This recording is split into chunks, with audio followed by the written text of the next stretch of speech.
Thank you for inviting me.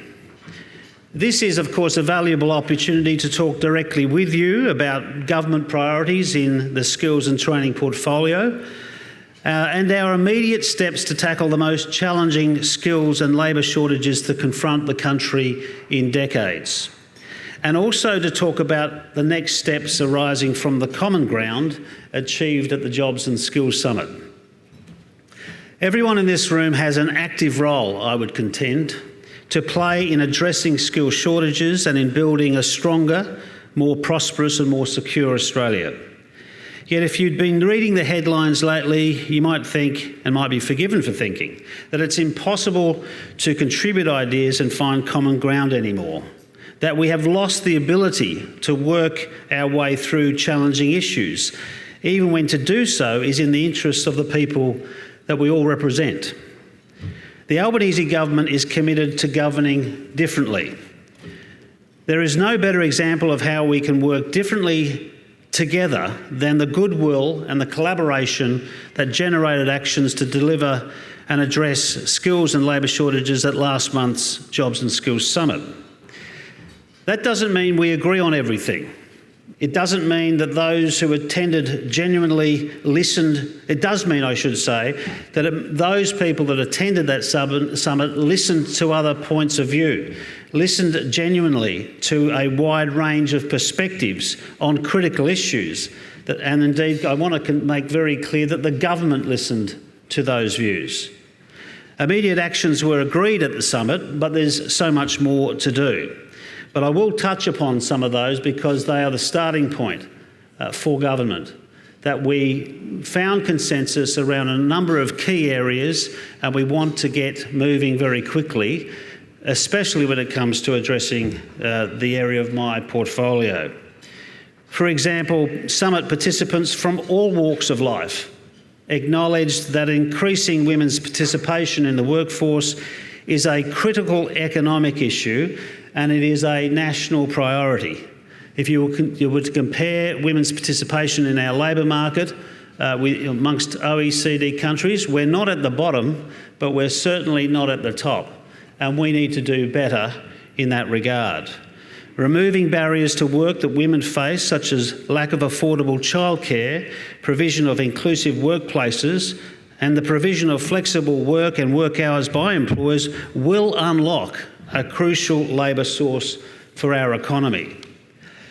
It was also acknowledged by summit participants that we have vast untapped resources in other groups who have been locked out of the labour market, including workers with disabilities and many other cohorts who found themselves subject sometimes to discrimination or misunderstanding about their potential as prospective workers. And it's a high time for them to be given a better go as well. It's also acknowledged that genuine collaboration is required to tackle the lowest, or indeed the worst, skill shortages that our country has experienced in decades. The government's approach to collaboration is inclusive and it is tripartite. Governments, employers and unions coming together to find common ground and workable solutions to the significant challenges that we face as a country. Fortunately, when it comes to skills and training, governments, employers and unions usually find we agree upon much that is obviously a challenge. In skills and training, I'm committed to this tripartite approach in how we develop and implement policies because it's the right thing to do and it's shown to work. For those in any doubt, I'd encourage you to take a look at the Statement of Common Interests on Skills and Training released prior to the Jobs and Skills Summit by ACCI and AI Group, AIG and BCA and the ACTU. Skills acquisition not only keeps Australians in secure, well-paid work, it ensures that businesses not only survive, but they thrive. And indeed, it makes sure that we can supply the skills our labour market, our economy needs. This industry-led statement provided a very significant contribution to the summit and includes common themes on which the government is now keenly focused. The Statement of Common Interests provided the basis for several summit outcomes on skills and training. The summit was a timely opportunity to focus on the tangible things we can do as a nation to ensure we have well-rewarded and secure jobs for Australian workers and workers with the up-to-date skills needed by Australian businesses. However, there are systemic issues we must tackle. We must focus on rebuilding and making both TAFE and the wider vocational education sector stronger. We need this sector to work more closely with industry on the delivery of high-quality skills businesses like yours need, relevant and up-to-date skills that equip students, apprentices, trainees, and indeed existing workers for work now and into the future. It's become clear to me in the first days of my role in the skills and training portfolio that one of the biggest issues for the sector is the poor completion rates for our apprenticeships and traineeships. Over the last decade, the proportion of people completing apprenticeships fell, with the rate now at just over 55%. Low completion rates derail potential careers, ensure that businesses do not have the skill sets that they require. Indeed, it's a very costly investment, if you think about it, the billions of dollars we provide in the form of apprenticeships and traineeships, to have almost half of those courses not completed. That is not value for money for taxpayers, or for that matter businesses who are of course providing revenue to government, or for that matter other workers who obviously provide the taxes that are collected by government too. So we need to do better in that area to ensure we see higher completion rates. And frankly, there are exemplars in the country. I mean, what is remarkable about completion rates of these types of courses is, if you look in some areas, if the settings are right, the completion rates are closer to 90%. And therefore there needs to be a closer examination of what works and what doesn't work, and making sure that we have the settings right to provide the support that apprentices need, the support that employers need, and indeed the role employers play, along with training providers, in affording the right support to those apprentices and trainees. There is also no point in boosting the number of apprenticeships if apprentices already in the system are not properly supported, as I said. Our focus is on investing in priority occupations and providing the support apprentices need and trainees need to complete their courses, alongside support from training providers and employers. And the government will explore options to improve the process, indeed apprenticeships and traineeships, work with you to drive up the completion rates and create more opportunities for training that delivers more secure, more rewarding work. So we invite you to show us the best examples where this works. There's plenty of examples where it doesn't. We'd like to see more examples of where it is working. We also need to ensure that people have the foundation skills required to access and fully participate in the labour market and, frankly, in society. People need those skills. They're not just work skills, they're life skills. And if we want to have a country that has knowledgeable, well-informed people, well, people have to have foundation skills. According to the OECD, a staggering 3 million adults in Australia lack the fundamental skills required to participate in the training sector, in education, and indeed that needs to be addressed. These skills I'm talking about are basic literacy, digital literacy, numeracy skills that are required for everybody. They are core learning to learn skills necessary to provide people access to an education and training system from which follows opportunities to develop careers and engage in lifelong learning. And we know, with the changing nature of the economy, the speed by which the labour market's transforming, people will have to continue to learn. There's no set and forget anymore. If there ever was, it's certainly the case now that people are expected to learn constantly throughout their working life. And they can't do that without the foundation skills that are required. And we'll be looking to do work there, not just at the Commonwealth level. We want to talk to the states and territories and employers too, who can provide an important role. But it seems to me we need to be focusing on this as a country. If you look at the metrics, when we measure ourselves internationally in areas of education and training, we're not going past too many countries. We've been falling in recent times. And we're in a very competitive global economy, and we need to do better. I mean, the economy is a knowledge-based, digitised economy, and we need people to have the right skills if we're going to continue to maintain and improve our economy, our quality of life for all Australians. Our government wants to support the vet sector that not only gets people into jobs but also supports their lifelong learning, as I said. I've certainly asked my department to explore options to address the critical issues to make sure that no one is held back and no one's left behind. A mantra of the Prime Minister, but it's fit for purpose here, about providing and affording opportunities for people and making sure that people who want to focus and want to get better jobs and want to have good career progression and want more secure work, and businesses that want to grow, well, that we find the right approach in order to ensure that happens. At the Jobs and Skills Summit, the government committed to working with states and territories to restart discussions on the 5-year National Skills Agreement, which will commence in 2024. Now, last Friday I met with my counterparts at the state and territory ministers, and we struck an in-principle position with respect to 2023 in delivering 180,000 vet places for that calendar year.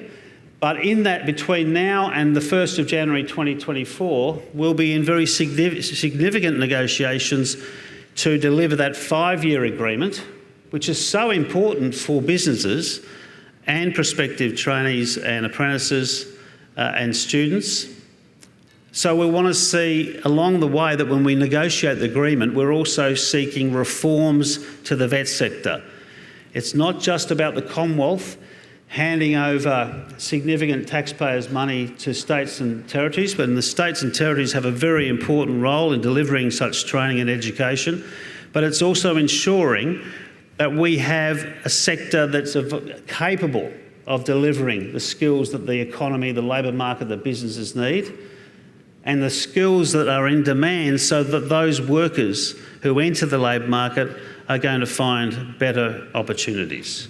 So I do see this as not just getting together to negotiate a 5-year agreement and handing over that investment. It's about striking an agreement based around reforms to ensure that the sector is engaging with industry and delivering on what it needs to deliver to make sure our economy grows, becomes more productive, and that we are able to see improvements. I mean, we have a very significant public debt in this country. One of the ways we can attend to that is grow the economy. One of the best ways to grow an economy is to have a more productive economy and labour market, and one of the best ways to do that is to have a more skilled workforce. And I think they're all connected. All of these matters of public policy are all connected, and if we don't enhance and improve our skill set, if we don't have a more efficient, productive economy, we will not have a stronger, productive labour market, we will not have a stronger economy. There's a correlation, and we need to really understand that. For the 5-year national agreement that will commence in 2024, the government will invest significantly, as I've said, but it is predicated on an agreement with the Commonwealth and the states and territories. We'll make sure that the agreement is fit for purpose for all of those that I've just mentioned. Jobs and Skills Australia is also going to be a critical agency to identify and tackle these challenges. The first piece of legislation introduced into the Parliament this parliamentary term was Jobs and Skills Australia. That was not accidental. That was to highlight the government's priority in ensuring that we are better at identifying and anticipating the demands in our labour market, so that when we invest billions of dollars, which is what happens, whether it's industry investment or government investment, that we are investing in areas understanding what the labour market needs.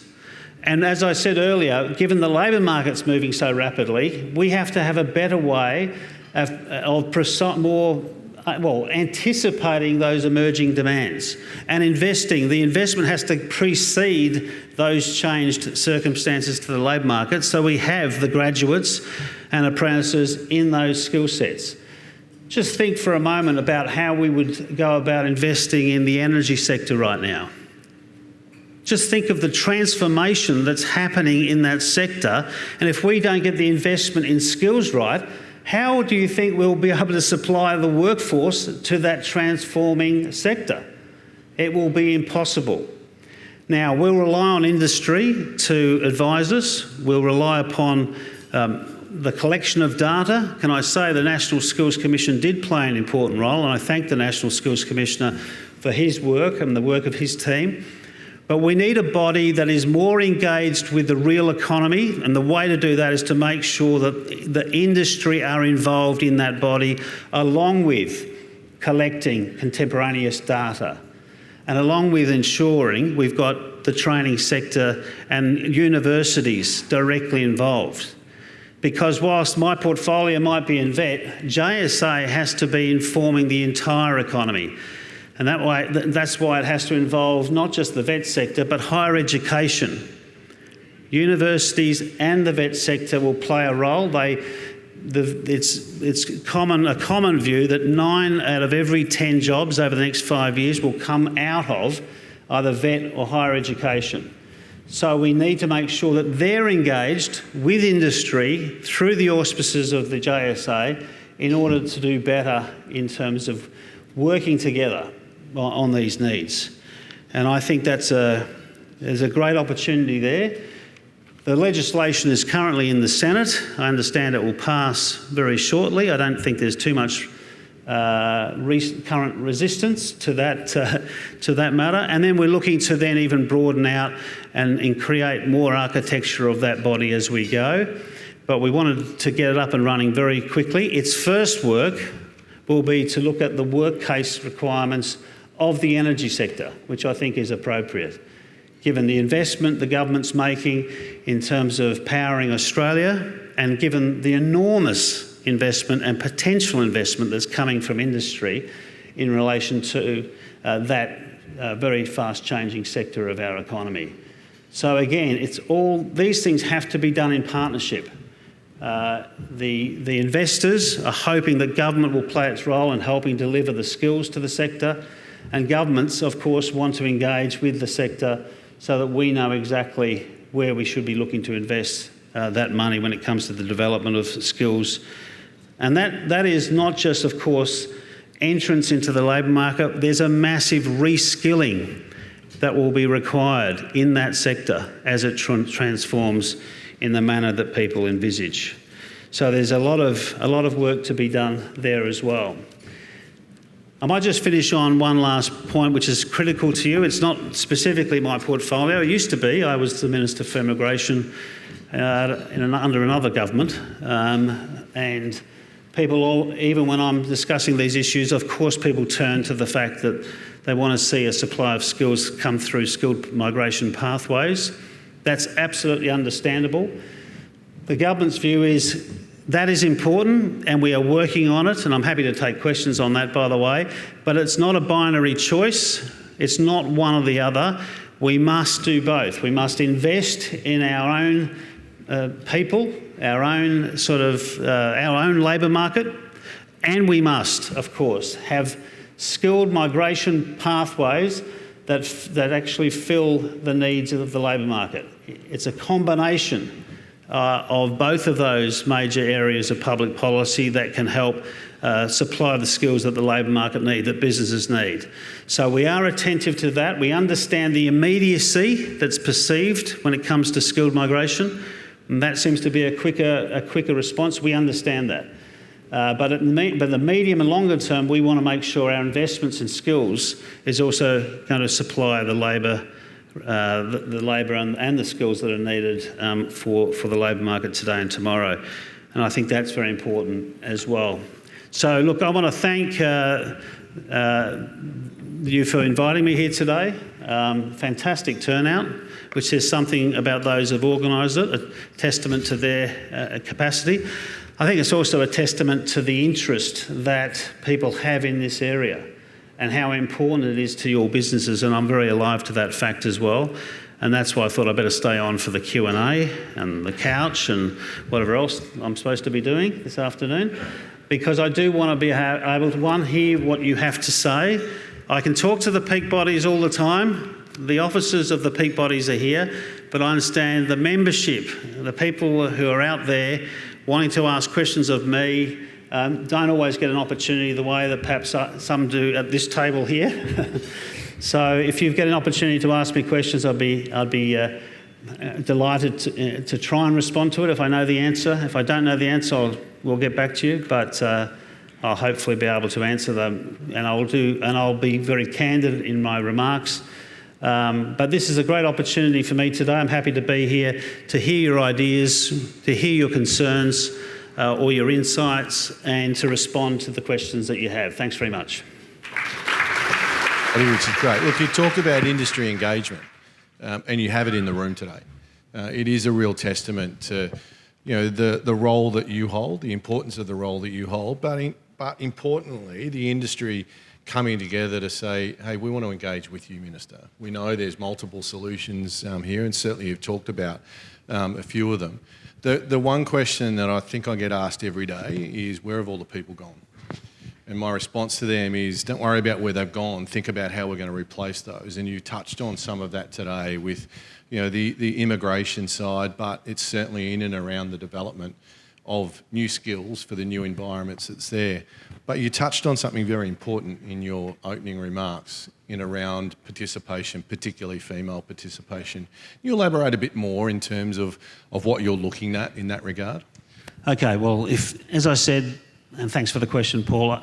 As I said, I think it's fair to say that firstly in relation to what happened to the people, if I can just quickly go to that, because I think it does matter because it's instructive about what we might do in the future. I think it's understandable, firstly, and I'll make no criticism of the former government having to close the borders at a time when there was no vaccination for a pandemic. But in doing so, obviously that stopped very significant skilled migration to this country for more than 2 years. I think the one area I would have differences with the previous government was, and it's probably easier from hindsight, but it was raised at the time, was probably a little more support should have gone to employers with JobKeeper to keep connected temporary visa holders who were not eligible for JobKeeper, which meant they were not eligible for JobSeeker, so they either really had to leave, they had no resources. Someone put it to me, it was starve or leave. So they left, and unfortunately, it's hard. It's not easy to get people back as quickly as it is for people to return to their home countries. And many of them are very upset about what happened to them, frankly.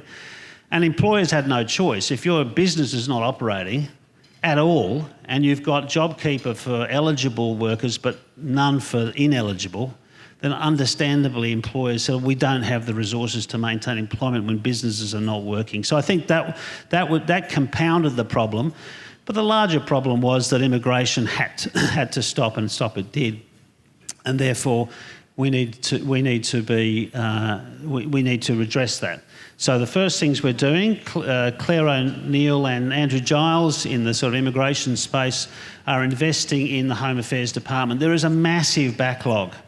900,000 applications in the system. I don't even know how that's got to that point. As a local member of Parliament, I have multiple people who have been here for years, gainfully employed in acute skill shortage areas, who've been on other visas, who cannot find their way, who have not been able to find their way on permanent resident pathways, even though they've got proficiency in English, there are no character questions.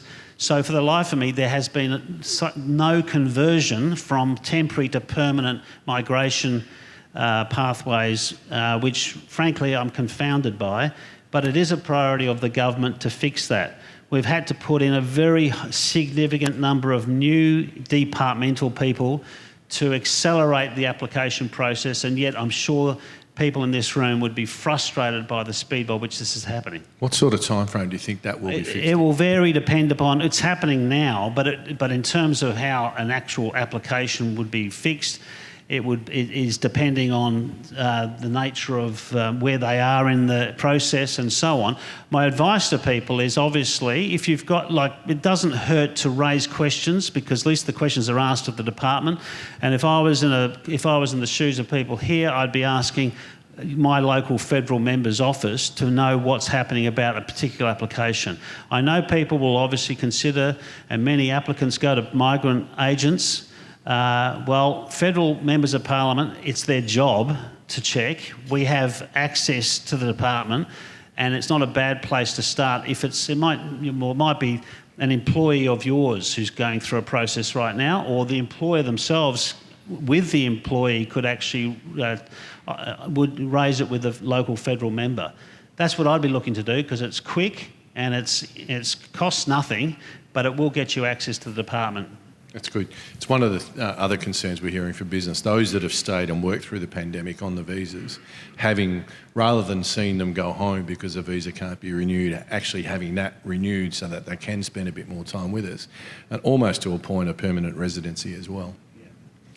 Apprentices. Then there's a number of people in the room that are working with us to place apprentices. There's a number of people in the room that are working with us to take and train the apprentices as well. You talked about completion rates, and we've talked about this both publicly and privately. There's completion rates in terms of the pure measure. There's completion rates that could be there from apprentices that get partway through an apprenticeship. Plumber, sorry Pete, they might decide they want to be a builder instead of a plumber. They're still completing an apprentice, but they're just switching courses. Is there some thinking in terms of perhaps a common year to start? I know when I did my engineering degree back at Pascal's University, it was a common first year, and then we launched into whichever stream we wanted to go from there. Yeah, look, there are legitimate reasons why people don't complete particular courses, and I'm not suggesting just because there's not a completion rate that's a bad experience for the apprentice, or the reason for the apprentice leaving, or perhaps changing jobs or changing courses are entirely legitimate. I mean, especially when we're talking about younger people, most people have, a view as to what they might do, but that may not match up with reality. And so whether it's university or vet, of course people often will change direction, and that's understandable.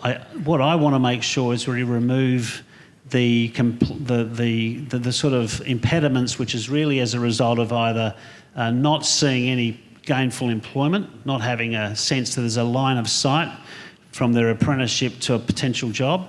Maybe not a guarantee, but a great certainty would help. And that's no doubt where I've seen the high rates of completion. I've seen where there's an employer involved and there's almost a guarantee for work. And you see the rates are much, much higher. The way in which an apprentice or trainee is supported, either by a government agency and or employer and training providers, have a large bearing on people completing. So I'm really talking about those people dropping out, not wishing to drop out, but dropping out. But if you've got other ideas, I'm open to every idea that could actually assist in people staying if that's what they choose to do. Great. I'm going to ask one more question, then we're going to open it up to the audience. And I do this hesitating because there's forks on the table. As soon as I mention the word micro-credentials, some people get a bit edgy in terms of what does that mean. I don't really like the word, but let's go with that in terms of a concept, in that you're building short-form coursework on top of each other. We know it's gaining traction. It's been spoken about more and more. Can you talk us through your view and your plans in terms of that framework? Well, I've only started to immerse myself in the concept of micro-credentials and realised, how many people are in the room? So there's that many definitions of micro-credentials, because everyone seems to have either a different emphasis or a different perspective, or they're just unqualified advocates, or they're totally opposed. And often people seem to be talking at cross purposes. My view, firstly, I start with an open mind to working out ways to ensure that people acquire skills.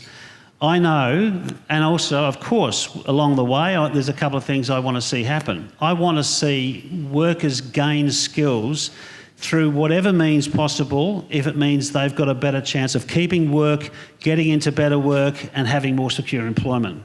I want employers to be more involved in investing in skills if it's in their interests and the interests of their workforce, and I'd like to see that happen. I'd like to see, along the way, I want to make sure that training and what we call assessed or accredited qualifications are maintained in terms of quality. I don't want to see quality diminished by finding a new means to train the labour market. But I'm very conscious of the fact that not everybody gets to leave high school and go into university, or leave high school and start a traditional trade, and that's all they do, working in a trade. Many people's opportunities post-school start in workplaces. So, for example, just pick going into retail, learning digital skills. Now, they may not be fully formulated, but it's picking up a skill.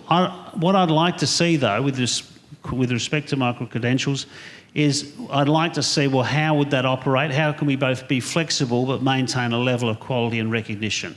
Ideally, and look, you're always working against competing interests here, but of course you want to see these things where they're portable. So people could move to another employer with that skill, move to another sector of the economy possibly. So I think I'm just open to what people's arguments will be to me, but I start from this point. Workers entering a labour market who don't always have opportunities to go to university or directly to TAFE for 3 or 4 years have every right to acquire skills and have them recognised. And so we need to do it in a way that's going to maintain integrity but deliver for those people who don't necessarily have chances others have. We'll be looking at this area. It's one of the matters that arose last Friday with state and territory ministers, and we'll be looking at how that works. We'll be working very closely with employers and unions about this issue, and we'll be working with, of course, the training providers, the vet providers and higher education generally. Brilliant. We think that's a brilliant approach. All right, we're going to open it up for questions from the floor now. We've got one over here. Look at that, straight away. Absolutely. Hi, thank you, Minister, and thank you, Vicky, for the opportunity. My name's Kit McMahon. I work at Women's Health in the South East, and I'm also here today with my roles with Tradeswomen Australia Group and Gender Equity Victoria. Minister, one of the transformational moments at the Jobs and Skills Summit was the recognition of inequity in our labour and skills market.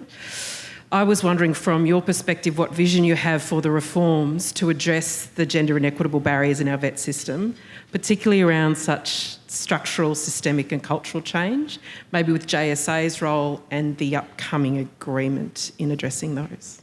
Okay, when you talked about inequity, are you talking about other cohorts, women and other areas? So primarily women to men, so the level of inequity that exists. Okay, yeah, thanks. All right. Well, firstly, there is inequity clearly, and we can see. Just look at the salary gap between men and women. We know there's an issue. If we look at sectors dominated by women workers, we see an undervalued sector. You don't have to look far. Look, it's not even, really it's axiomatic to me that if you look at, say, the care sector, right, look at the responsibilities and skills they have in discharging their role, and then find a comparable role outside of a feminised sector, and you find they're being paid more. Never mind that the care sector are only looking after human beings, older Australians, people with disability. So there is a lot of issues just in those sectors, and it's because of where the gender divide has landed in the labour market as much as anything. And that should speak to us about we've got to find ways to redress that. Now, there are reforms that are going to be undertaken through the Fair Work Commission in terms of pay equity that really is in Tony Burke's portfolio, but I'm conscious of them because I was developing them when I was in that portfolio in opposition.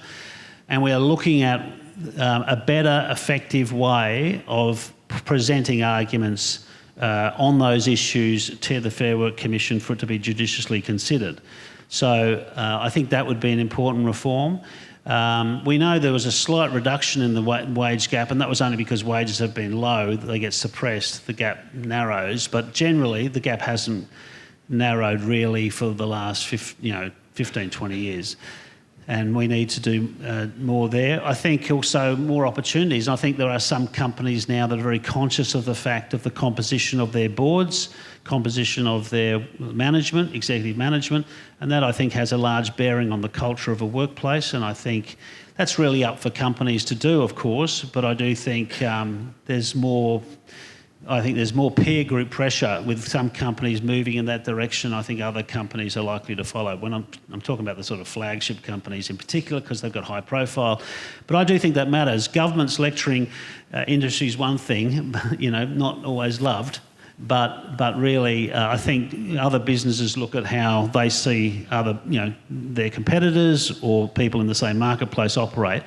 And so, of course, as a government and an employer, we like to encourage companies to think about the presence of women in senior positions and so on, and hope it would work that way. And just finally, look, obviously we're bringing in policies like childcare to make it more affordable, to allow women to return to work or return to work more quickly.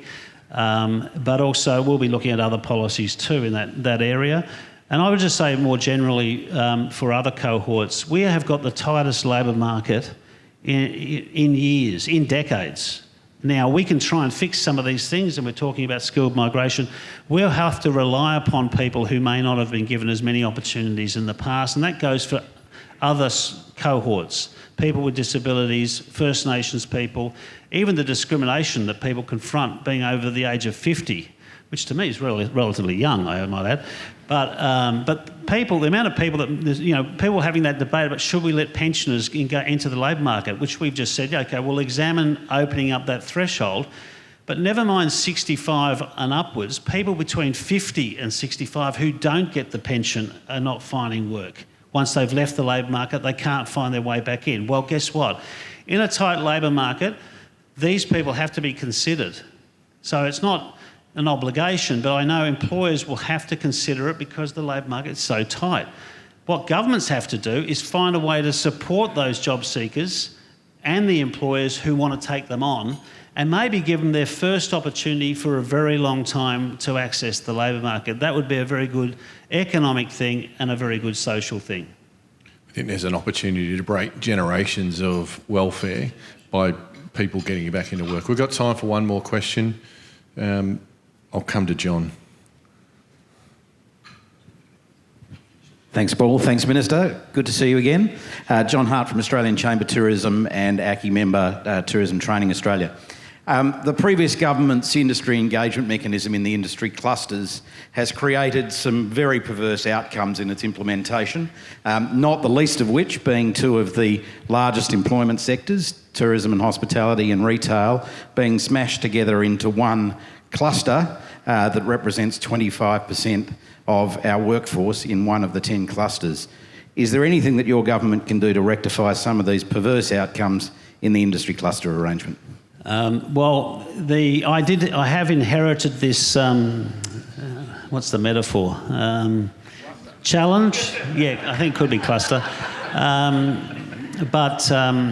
And to some extent, John, it's regulated, it is informed by legislation, right?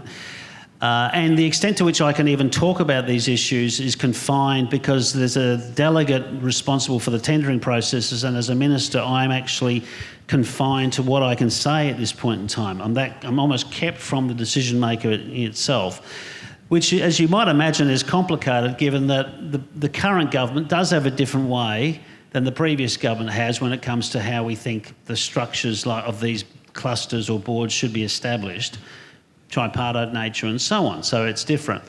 The difficulty I have, and I know a lot of people have been conscious about this issue, is that I don't want to start again because it would put it back 18 months possibly, which is just too long to wait. But I am looking to work out a mechanism with the Secretary of the Department and the Deputy Secretary, who's the delegate underneath the legislation for the clusters, who's dealing with the tendering process. I am working out a completely, entirely proper mechanism so we can look at some of these issues around the machinery of each cluster.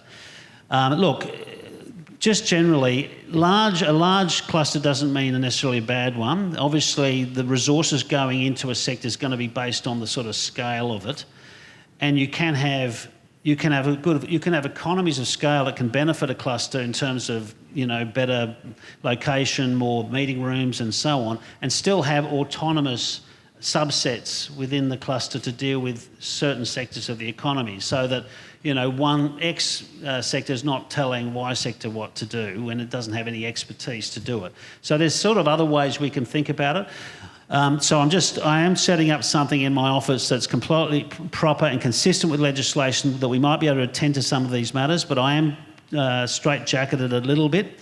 I will just say this though, if we're not happy with ultimately the process, if it's not as good as I would like, we will be reviewing it pretty quickly with a view to listening to the industry about making sure that if we agree and there's a compelling reason, we can sort of fix those things a bit further down the track. It's almost an evolutionary approach, because I just don't want to start again. Like, there's been so much work done. It would have been done differently under our government. That's not a criticism. I'm not really here to criticise the previous government. I'll leave that to others today. But I just wanted to say we'll look at it and then see whether we need to review it with a mind to another iteration after that. And I would say this, I would advise you to talk to the department secretary, I'm talking about peak bodies here now really, if they want to at least register their concern, and because I can't legally deal with it currently, which is very, very frustrating, but that's all I can do. Minister said, I can't finish on John. I think what he meant to say was he can't take all the questions from the right side of the room. So he's got time for one more, and we'll take one from the left side of the room, down the end there.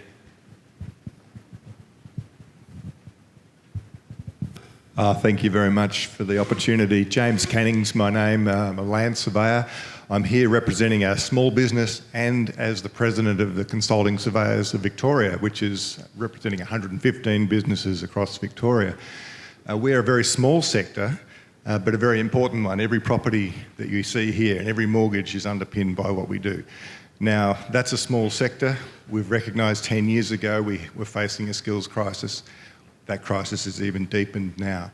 So part of what we're doing at a national level is building replacements for the TAFE courses that are no longer offered in New South Wales, for example, university courses in South Australia that have just dropped off completely, and trying to fill that void of education.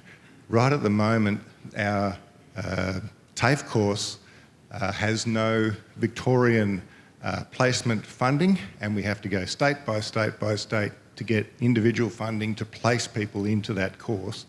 Now, is there anything that could be done at a federal level to support those local, state government policies to fund places into these unique environments?